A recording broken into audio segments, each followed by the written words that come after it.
स्थानिक गुन्हे शाखेच्या एलसीबी पथकानं काल रात्री छत्रपती संभाजीनगर जिल्ह्यातील पाचोड रोडवरील राजापूर गावातील एका कला केंद्रावर छापा टाकला। वेश्या व्यवसाय आणि बेकायदेशीर दारू विक्रीच्या तक्रारीनंतर ही कारवाई करण्यात आली।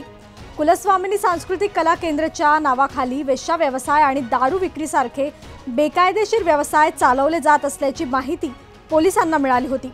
या गंभीर आरोपांची पुष्टी करण्यासाठी पोलिसांनी मध्यरात्री अचानक छापा टाकला। पोलीस पथक कला केंद्रावर पोहोचताच तेथे अचानक घबराट पसरली। काही लोक घटनास्थळावरून पळून जाण्याचा प्रयत्न करत होते, तरीही पोलिसांनी संपूर्ण परिसराची कसून तपासणी केली।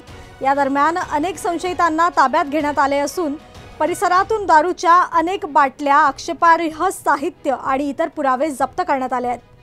प्राथमिक तपासानुसार हे कला केंद्र गेल्या अनेक महिन्यांपासून बेकायदेशीर कारवायांचे केंद्र असल्याचा आरोप आहे।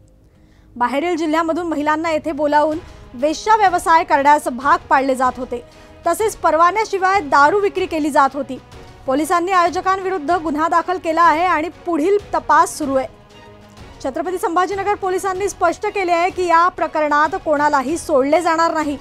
जर सांस्कृतिक केंद्राच्या नावाखाली कोणतेही बेकायदेशीर काम केले जात असेल तर त्याविरुद्ध कठोर कारवाई केली जाईल। राजापूर येथील कला केंद्रात उघडकीस आलेली ही घटना समाजात संस्कृतीच्या नावाखाली होत असलेल्या गुन्ह्यांचे गांभीर्य अधोरेखित करते।